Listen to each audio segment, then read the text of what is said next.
Bismillahirrahmanirrahim. Assalamualaikum warahmatullahi wabarakatuh. Alhamdulillah di kesempatan kali ini kita masih bisa melakukan kegiatan pembelajaran yang mudah-mudahan kita bisa terapkan di kehidupan sehari-hari. Sebelumnya saya ucapkan terima kasih banyak kepada Ibu dosen yang telah memberikan waktunya kepada kami untuk memaparkan materi terkait pengertian unsur dan wujud kebudayaan. Kami beranggotakan 8 orang, yakni terdiri dari B1 dan B2. Untuk dari B1 yakni ada Ibu Enuraini, selanjutnya ada saya sendiri Sandi Purnama, selanjutnya ada Teh Oktaviarianti, dan yang terakhir ada Teh Novi Nurul Ramdhani. Sedangkan untuk dari B2-nya ada Pak Edwan, selanjutnya ada Teh Imas Dian, selanjutnya ada Teh Marlina, dan yang terakhir ada Teh Indah Wulansari. Oke, untuk mengefektifkan waktu, mari kita langsung saja masuk ke materi yang pertama, yakni terkait pengertian kebudayaan yang akan disampaikan oleh saya sendiri. Oke, jadi apabila kita baca terkait pengertian kebudayaan yang ada di PPT ini, budaya adalah suatu cara hidup yang berkembang dan dimiliki bersama oleh sebuah sekelompok orang dan diwariskan dari generasi ke generasi, yang mana bisa kita artikan kebudayaan secara umum yakni adalah suatu cara hidup sekelompok orang yang berarti cara mereka melakukan sesuatu yang pastinya kelompok yang berbeda mungkin akan memiliki kebudayaan yang berbeda pula. Pengertian kebudayaan secara umum menunjukkan karakteristik dan pengetahuan sekelompok orang tertentu, di mana akan meliputi agama, masakan, kebiasaan sosial, musik maupun seni. Atau secara mudahnya kebudayaan bisa kita artikan adalah pola bersama perilaku dan interaksi, konstruksi kognitif, dan pemahaman yang dipelajari oleh sosialisasi. Selanjutnya terkait pengertian unsur-unsur kebudayaan, begitupun dengan 3 poin pertama terkait unsur-unsur kebudayaan akan disampaikan oleh Teh Imas Dian. Waktu dan tempat saya persilahkan. Terima kasih. Perkenalkan, saya Imas Dian dengan NIM 19010342. Di sini saya akan melanjutkan materi tentang pengertian unsur-unsur kebudayaan, bahwa terdapat 7 unsur kebudayaan. Yang pertama itu sistem bahasa. Bahasa adalah sarana berkomunikasi manusia yang sangat dibutuhkan dalam berbudaya. Bahkan Kontraningrat berpendapat bahwa bahasa atau sistem perlambangan manusia, baik secara tertulis maupun lisan, yang digunakan adalah salah satu ciri terpenting dari suatu kebudayaan suku bangsa. Masih senada juga dengan pengertian Kontraningrat berpendapat bahwa kemampuan manusia dalam membangun tradisi budaya dan mewariskannya ke generasi penerusnya sangatlah tergantung pada bahasa, sehingga dapat disimpulkan bahwa bahasa memiliki andil yang sangat signifikan dalam menjadi salah satu unsur-unsur budaya dari kebudayaan manusia. Selanjutnya yaitu sistem pendidikan. Sejatinya kebudayaan adalah pengetahuan yang diikuti oleh masyarakat, sehingga sistem pengetahuan dalam konsep kultural universal sangatlah dibutuhkan. Misalnya, bagaimana sistem peralatan hidup hingga sistem kalender pertanian tradisional yang disebut sistem Pranata Mangsa telah digunakan sejak dahulu oleh nenek moyang kita untuk menjalankan pertaniannya.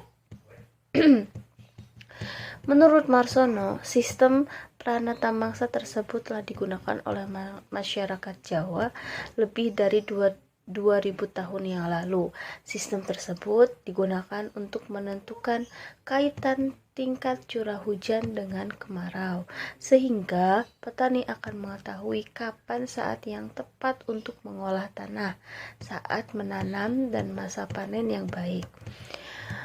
Menurut Kontraningrat, sistem pengetahuan pada awalnya belum menjadi pokok pembahasan dari penelitian antropologi, karena para ahli berasumsi bahwa suatu kebudayaan di luar bangsa Eropa tidak mungkin memiliki sistem pendidikan yang lebih maju. Namun, asumsi tersebut terpatahkan secara lambat laun karena tidak ada suatu masyarakat yang sanggup berbudaya atau bahkan bertahan hidup jika tidak memiliki sistem pengetahuan yang diwariskan kepada penerusnya.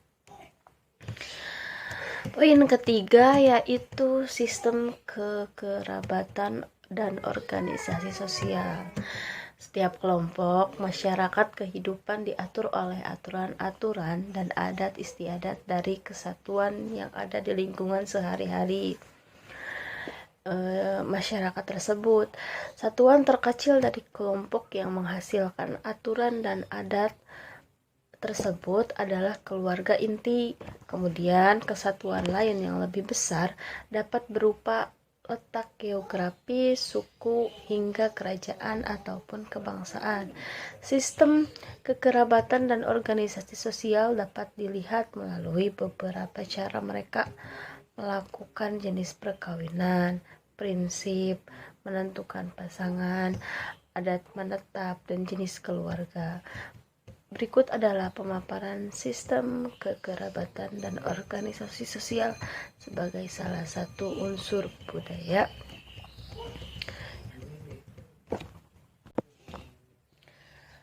Yang poin pertama itu jenis perkawinan. Ada jenis perkawinan monogami, yaitu menikah dengan satu pasangan atau satu orang saja. Ada lagi poligami, menikah dengan beberapa orang. Ada juga poliandri, seorang perempuan yang menikahi lebih dari satu pria. Poligami, seorang pria yang menikah lebih dari satu perempuan. Perkawinan kelompok, jenis perkawinan yang memperbolehkan pria melakukan hubungan intim dengan beberapa wanita satu sama lain. Revirat, perkawinan antara janda dengan saudara laki-laki dari suaminya yang telah meninggal. Sororat, perkawinan antar seseorang duda dengan seorang perempuan istrinya yang telah meninggal. Yang kedua, prinsip jodoh ideal. Berikut adalah beberapa prinsip jodoh ideal yang diketahui. Prinsip yang pertama ada prinsip endogami. Prinsip yang memilih jodoh atau calon pasangan perkawinan dari kerabatnya sendiri.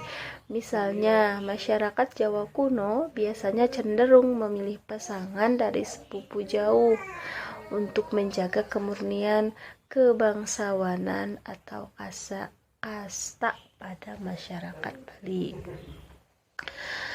Prinsip eksogami. Nah, ini merupakan prinsip yang memilih calon pasangan yang berasal dari luar kerabat atau klan masyarakat. Masyarakat Batak menerapkan prinsip ini dengan memilih marga lain yang disebut dengan konsep dalihan atau tolu. Yang ketiganya itu ada adat menetap.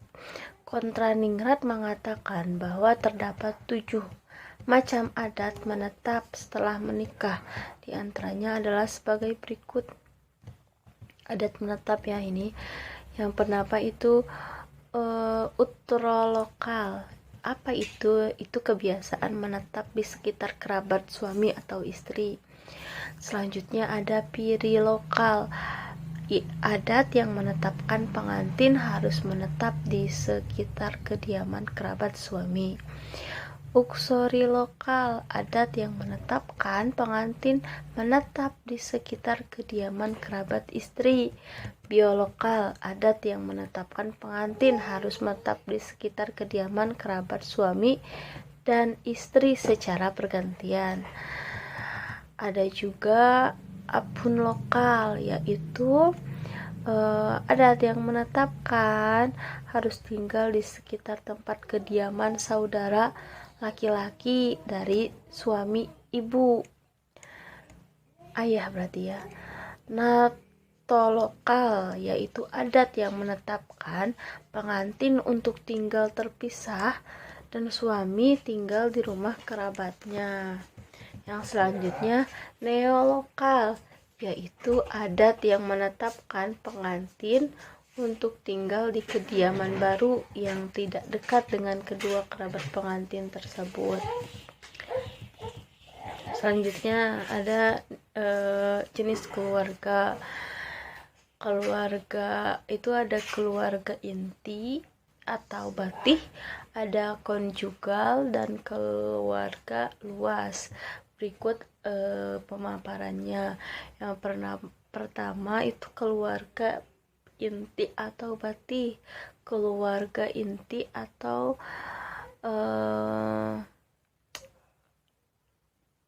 batih family adalah kelompok terkecil dari masyarakat yang didasarkan atau hubungan darah dari anggotanya yang terdiri dari ayah, ibu, dan anak-anaknya.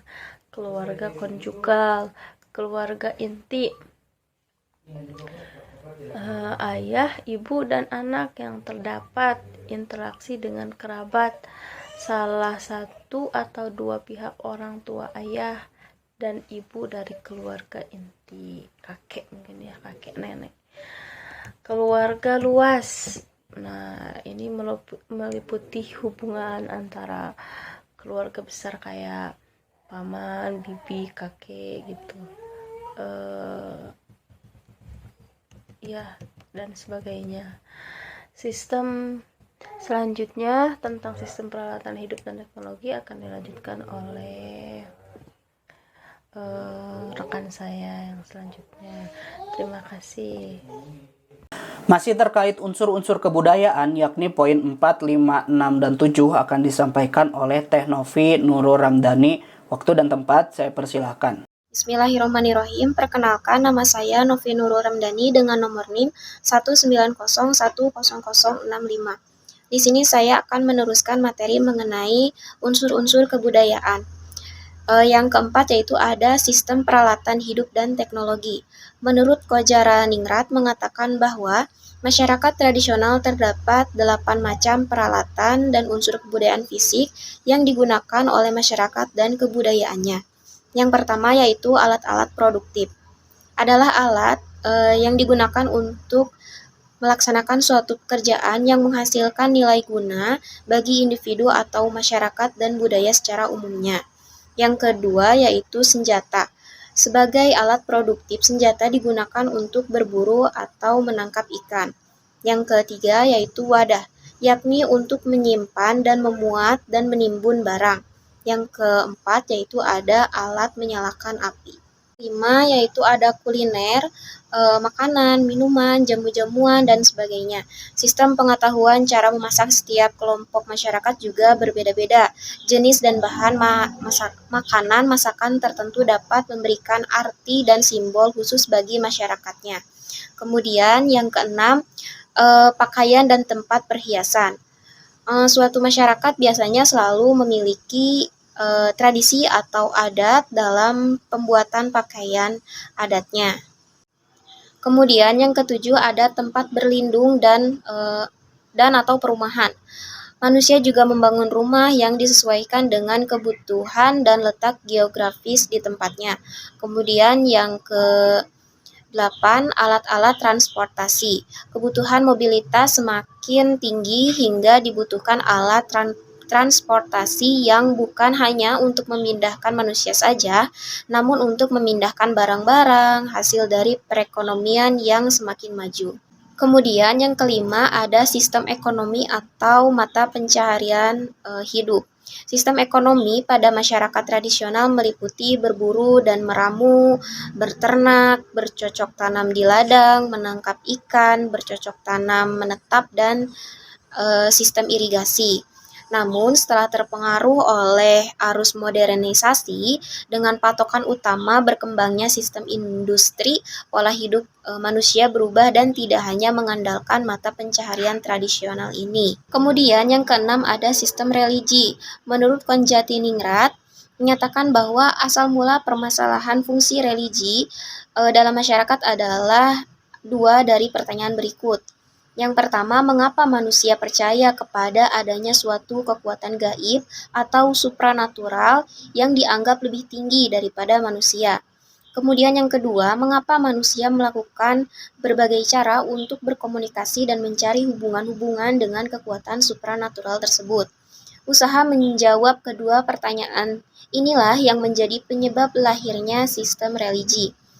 Selain itu, pendekatan antropologi dalam memahami unsur sistem religi tidak dapat dipisahkan dari religious emotion atau emosi keagamaan. Emosi keagamaan adalah perasaan dalam diri manusia yang mendorongnya untuk melakukan tindakan yang bersifat religi. Dalam sistem religi terdapat 3 unsur yang harus dipahami selain emosi keagamaan. Yang pertama yaitu sistem keyakinan, yang kedua yaitu sistem upacara keagamaan, dan yang terakhir umat yang menganut religi itu. Sistem religi juga mencakup mengenai dongeng, legenda, atau cerita yang dianggap suci mengenai sejarah para dewa-dewa mitologi. Cerita keagamaan tersebut terhimpun dalam buku-buku yang dianggap sebagai kesusastraan suci. Yang ketujuh yaitu kesenian. Perhatian antropologi terhadap seni bermula dari penelitian etnografi mengenai aktivitas kesenian atau masyarakat tradisional. Data yang dikumpulkan berupa deskripsi mengenai benda-benda atau artefak yang memuat unsur seni seperti patung, ukiran, dan hiasan. Cukup sekian, terima kasih. Slide selanjutnya akan disampaikan oleh Pak Edwan. Waktu dan tempat saya persilahkan. Bismillahirrahmanirrahim. Assalamualaikum warahmatullahi wabarakatuh. Perkenalkan, nama saya Edwan Febramadin dengan NIM 190100291. Dari ketujuh unsur kebudayaan yang disebut dengan universal, masing-masing mempunyai 3 wujud kebudayaan. Yang pertama, di sini ada sistem budaya. Sistem kebudayaan itu merupakan wujud yang abstrak dari kebudayaan itu sendiri. Sistem budaya bisa juga disebut dengan kultural system, yang merupakan ide-ide dan gagasan manusia yang hidup bersama di dalam kemasyarakatan. Sistem budaya dapat diartikan juga dengan adat istiadat, yang mencakup sistem nilai budaya dan sistem norma yang ada di dalam kemasyarakatan, termasuk juga norma-norma agama. Fungsinya, sistem budaya itu menata dan mematangkan tindakan-tindakan serta tingkah laku dari manusia. Proses belajar dari sistem budaya ini juga dilakukan melalui pembudayaan atau pelembagaan. Dalam proses pelembagaan juga, seseorang individu mempelajari dan menyesuaikan alam pikiran serta sikapnya dengan adat istiadat. Sistem norma dan peraturan yang hidup di dalam kebudayaan. Proses ini juga dimulai dari sejak kecil. Dimulai dari lingkungan keluarga, dimulai juga dari lingkungan luar, atau memula-mula dengan meniru berbagai macam tindakan-tindakan. Setelah perasaan dan nilai budaya yang memberikan motivasi akan tindakan-tindakan meniru itu diinternalisasikan dalam kepribadiannya, maka tindakannya itu menjadi suatu pola yang mantap dan norma yang mengatur tindakannya itu dibudayakan. Yang kedua di sini adalah sistem sosial. Sistem sosial merupakan kompleks dari aktivitas serta berpola dari manusia dalam proses dan masyarakat. Teori sistem sosial pertama kali diperkenalkan oleh sosiolog Amerika, Theodore Pearson. Konsep sistem sosial ini digunakan untuk menjelaskan tentang kelompok-kelompok manusia dengan asumsi bahwa kelompok manusia itu merupakan sistem. Dalam suatu sistem sosial, Pearson menyebutkan paling tidak ada 4 hal. Yang pertama, 2 orang atau lebih. Yang kedua, terjadi interaksi di antara mereka. Yang ketiga, memiliki tujuan. Yang keempat, memiliki struktur, simbol, dan harapan-harapan bersama yang dipedomaninya. Yang terakhir, ketiga, di sini ada sistem nilai kebudayaan. Sistem nilai budaya itu ada beberapa pendapat tentang nilai. yaitu yang pertama Pepper pada tahun 1959 halaman 7. Nilai adalah segala sesuatu yang baik dan yang buruk. Yang kedua, Perry juga berpendapat pada tahun 1954. Nilai adalah segala sesuatu yang menarik bagi manusia sebagai subjek. Dan Clarkson di tahun 1951 halaman 399 juga mendefinisikan nilai dalam konsep literatur ilmu sosial adalah hasil pengaruh seleksi perilaku. Dari berbagai pendapat tentang nilai ini dapat disimpulkan definisi nilai adalah sesuatu yang dipentingkan manusia sebagai subjek. Menyangkut segala sesuatu yang baik atau yang buruk sebagai abstraksi, pandangan atau maksud dari berbagai pengalaman dengan seleksi perilaku yang ketat. Batasan ini juga bersifat universal. Namun, dalam pembahasan tertentu dapat mengacu pada salah satu batasan sebelumnya. Sebagai contoh seperti yang diungkapkan Alvin Bertan pada tahun 1967, bahwa nilai sosial adalah suatu kesadaran dan emosi yang relatif lestari terhadap suatu objek gagasan. Nilai-nilai yang ada pada kebudayaan juga ada 4. Yang pertama, nilai etika. Nilai etika contohnya nilai tentang norma, moral, akhlak, dan kesusilaan. Yang kedua, nilai estetika, atau juga bisa disebut dengan nilai tentang keindahan dan nilai kesenian. Yang ketiga, nilai artistika,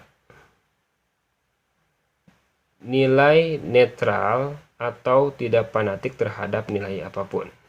Yang keempat, nilai religi, nilai tentang keagamaan. Mungkin itu yang dapat saya sampaikan. Terima kasih. Materi selanjutnya, wujud kebudayaan dalam unsur-unsur budaya akan disampaikan oleh Ibu Enor Aini. Waktu dan tempat saya persilahkan. Saya Enor Aini dengan NIM 190101552. Saya akan memaparkan materi mengenai wujud kebudayaan dalam unsur-unsur budaya. Sebelum mempelajari wujud budaya dan teori pembentukannya, kita harus memiliki pegangan definisi dari budaya itu sendiri. Budaya merupakan kesepakatan bersama suatu masyarakat mengenai suatu prinsip atau tata cara kehidupan secara umum yang tumbuh untuk diikuti, dipertahankan, dan dikembangkan. Namun demikian, sebetulnya kebudayaan tidak hanya dapat diartikan seperti itu saja. Menurut Kancaraningrat 2015, merupakan salah satu tokoh antropologi Indonesia, mendefinisikan kebudayaan sebagai keseluruhan sistem gagasan, tindakan, dan hasil karya manusia dalam rangka kehidupan bermasyarakat, yang mana dijadikan milik diri manusia dengan belajar. Nah, dalam definisi tersebut, kebudayaan bermakna luas dan beragam, sehingga lebih mewakili definisi umum dari kebudayaan itu sendiri. Sementara itu, wujud dari kebudayaan sendiri terdiri dari beberapa sistem yang membentuknya, seperti yang diutarakan oleh Kancaraningrat 2015 halaman 186 yang membagi kebudayaan dalam 3 wujud. Yang pertama yaitu sistem ide atau ideas, kemudian aktivitas atau sistem aktivitas, dan yang terakhir ada sistem artefak atau artifact. Yang pertama yaitu sistem ide. Wujud kebudayaan sebagai sistem bersifat abstrak dan tidak dapat dilihat atau diraba, dan hanya terasa dan tersimpan dalam pikiran individu atau kelompok sebagai penganut kebudayaan tersebut. Bentuknya dalam kebudayaan sehari-hari itu pada adat istiadat, norma, agama, hukum, dan undang-undang. Contoh nyatanya yaitu sebetulnya sudah cukup jelas seperti yang tadi telah diungkapkan, misalnya norma sosial. Contoh dari norma sosial yaitu membiasakan mengantri karcis jika ingin menaiki kereta, atau mengucapkan salam jika kita lewat di hadapan orang tua yang lebih tua dari kita, kemudian mencium tangan ketika kita akan berangkat sekolah atau keluar rumah kepada orang tua. Selanjutnya sistem aktivitas. Seperti namanya, wujud kebudayaan ini merupakan kegiatan atau aktivitas sosial yang memiliki pola tertentu dari individu dalam suatu masyarakat. Nah, sistem ini dapat terjadi melalui interaksi antar manusia yang berinteraksi dengan sesamanya. Berbeda dengan wujud ide, wujud aktivitas ini dapat dilihat dan dirasakan secara langsung kehadirannya. Contoh dari wujud aktivitas ini, dari sistem aktivitas ini, yaitu dengan kegiatan kampanye untuk mendukung calon pemimpin atau upacara perkawinan adat tertentu. Contoh dari upacara perkawinan adat tertentu itu biasanya kalau dalam adat Sunda biasanya diadakan upacara mapak panganten atau lengser. Yang sebelumnya itu, kalau sebelum hari hanya biasanya diadakan dulu pengajian dan siraman. Itu merupakan wujud kebudayaan sistem aktivitas atau terlihat secara nyata. Kemudian yang terakhir adalah sistem artefak atau artifact. Artefak adalah wujud yang paling konkret dari kebudayaan, berbentuk benda fisik yang dapat dilihat, diraba, dan dirasakan secara langsung oleh panca indera. Misalnya itu wayang golek dari Jawa, kemudian kain ulos dari Batak. Nah, benda-benda tersebut merupakan perwujudan dari ide hingga aktivitas individu dari suatu masyarakat. Terkadang beberapa wujud aktivitas membutuhkan artefak khusus, begitu pula dengan sebaliknya. Namun tidak hanya adat istiadat saja, kegiatan kampanye juga biasanya dapat diiringi oleh lambang-lambang partai pada bendera, kaos, dan atribut lainnya. Sekian pemaparan dari saya, mohon maaf jika masih banyak kekurangannya. Selanjutnya saya kembalikan ke moderator. Selanjutnya materi terkait transformasi budaya poin 1, 2, 3, dan 4 akan disampaikan oleh Teh Marlina. Waktu dan tempat saya persilahkan. Assalamualaikum warahmatullahi wabarakatuh. Perkenalkan, saya Marlina dengan NIM 19010313 dari B2. Di sini saya akan menjelaskan mengenai transformasi budaya. Yang pertama yaitu ada proses sosialisasi. Proses ini bersangkutan dengan proses belajar kebudayaan dalam hubungan dengan sistem sosial. Nah, proses sosialisasi ini yaitu proses memasyarakat, di mana proses orang-orang yang menyesuaikan diri terhadap norma-norma sosial yang berlaku dalam masyarakat tersebut dengan tujuan agar orang tersebut itu bisa diterima menjadi anggota suatu masyarakat. Nah, contohnya seperti ini. Kita masyarakat Sunda pergi ke Minang, ke Padang misalnya. Nah, disitulah adanya proses sosialisasi memasyarakat. Jadi kita masyarakat Sunda, orang Sunda harus menyesuaikan dengan norma atau adat istiadat yang ada di Minang tersebut, yang ada di Padang. Nah, dengan apa? Supaya kita bisa diterima dengan baik oleh masyarakat Minang gitu. Nah, yang kedua yaitu ada proses enkulturasi. Proses ini dapat diterjemahkan ke dalam bahasa Indonesia yang artinya yaitu pembudayaan. Nah, proses enkulturasi ini artinya yaitu proses mempelajari dan menyesuaikan alam pikiran dan sikap individu dengan sistem normanya seperti apa, adatnya seperti apa, kemudian peraturan hidup dan dalam kebudayaannya itu seperti apa. Nah, proses ini berlangsung sejak kecil, jadi mulai dari lingkungan kecil seperti keluarga, kemudian barulah nanti terjun ke lingkungan yang lebih besar seperti masyarakat, seperti itu. Kemudian yang ketiga yaitu adanya proses inkulturasi. Nah, proses ini dapat diartikan sebagai ajang latihan setiap pelaku kebudayaan untuk apa? Untuk menyesuaikan diri terhadap perubahan kebudayaan yang terjadi. Contohnya,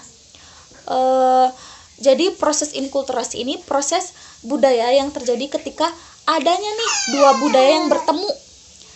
Kemudian budaya yang satunya menambah nilai-nilai terhadap budaya yang lain. Jadi terdapat dua faktor yang terlibat dari proses inkulturasi ini, yaitu adanya budaya akar setempat dan budaya asal individu. Misalnya kita ada orang yang nikah Sunda dengan Padang. Nah, di situ ada satu adat, misalnya adat Minang menambahkan satu adat atau menambahkan beberapa adat kepada Sunda, misalnya gitu.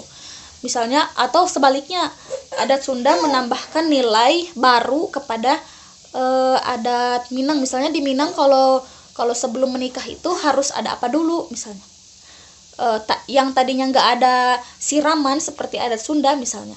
Nah, disitulah ada penambahan adat, misalnya karena ibunya orang Sunda, maka sebelum menikah anaknya itu harus ada siraman dulu seperti adat Sunda gitu. Jadi ada penambahan nilai-nilai budaya baru kepada adat asalnya atau adat akarnya gitu. Kemudian selanjutnya ada proses akulturasi, di mana konsep ini mengenai proses sosial yang timbul dari bertemunya suatu kelompok manusia dengan suatu kebudayaan yang asing dan berbaur di dalamnya, seperti itu. Demikian yang dapat saya sampaikan, kurang dan lebihnya saya mohon maaf. Akhirul kalam, wassalamualaikum warahmatullahi wabarakatuh. Poin selanjutnya 567 masih terkait transformasi budaya akan disampaikan oleh Teh Indah Ulansari.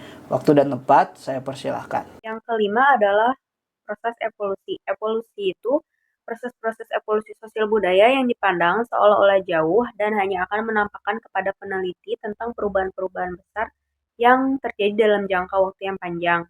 Contohnya adalah perubahan nilai kemasyarakatan, yang awalnya masyarakat kita itu kan dulu suka memegang teguh nilai-nilai sosial kayak kesopanan, gotong royong, terus tenggang rasa gitu kan. Namun seiring perkembangan zaman yang sekarang itu kan mulai terkikis ya. Terus ada lagi perubahan pasar. Terus contohnya itu kan kalau pasar itu dulu eh, kayaknya sederhana, terus barang yang dijual juga terbatas, lingkungannya kumuh yang gitu kan. Tapi lambat laun perubahan pasar itu dari mulai bangunannya jadi lebih bersih kayak pasar modern, terus barang-barangnya dan apa yang dijual itu tertata, terus beraneka ragam juga. Yang keenam itu difusi.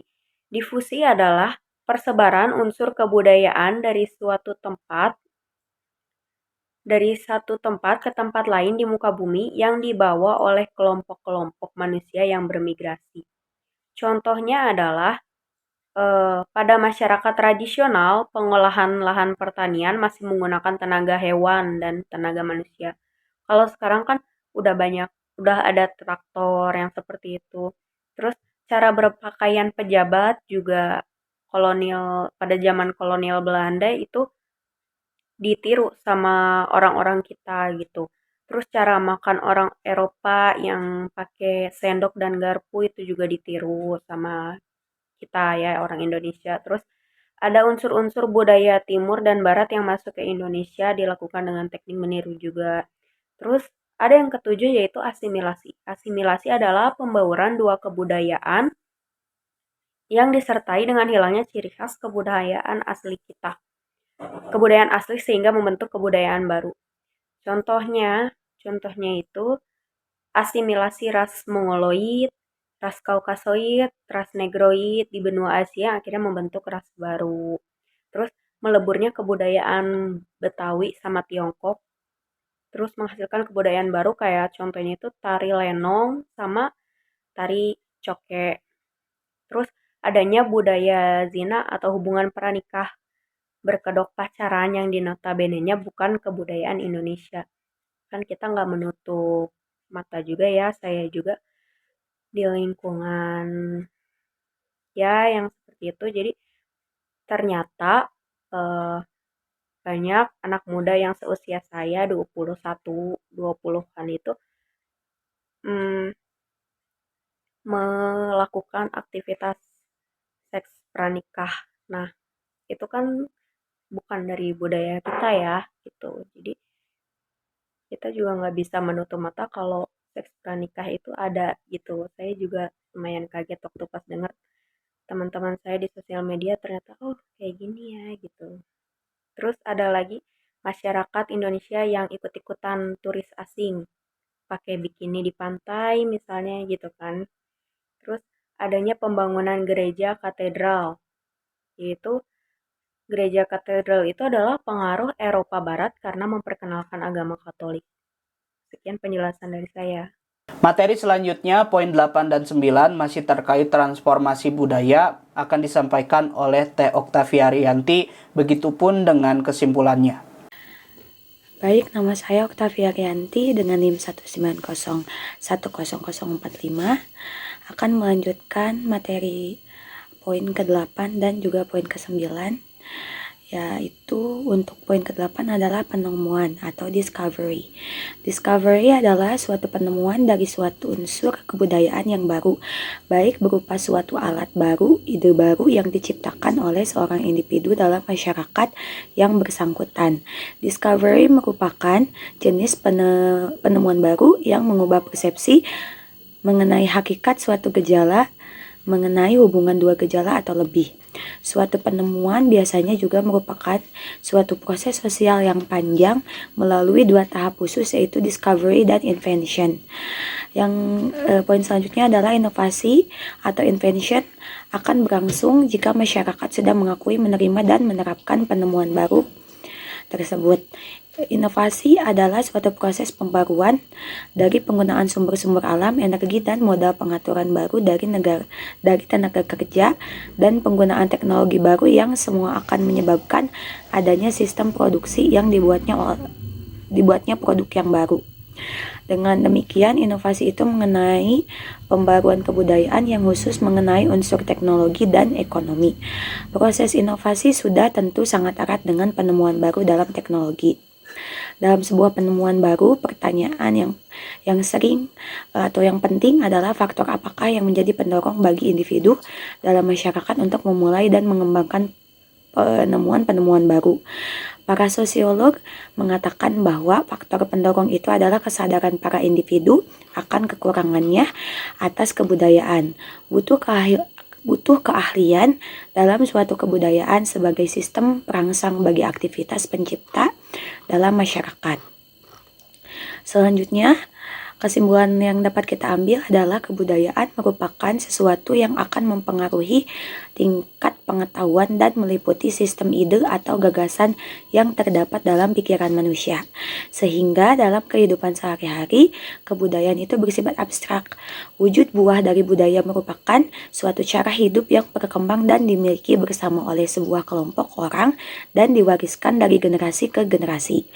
Budaya ini terbentuk dari banyak unsur yang rumit, termasuk sistem agama dan politik, adat istiadat, bahasa, perkakas, pakaian, bangunan, dan juga karya seni. Sementara itu, wujud nyata budaya sendiri menurut J.J. Haningman dibedakan menjadi 3, yaitu gagasan, aktivitas, dan artefak. Oke, mungkin sekian yang dapat kelompok kami sampaikan. Apabila ada kesalahan, mohon dikoreksi dan dimaafkan. Saya ucapkan terima kasih banyak. Assalamualaikum warahmatullahi wabarakatuh.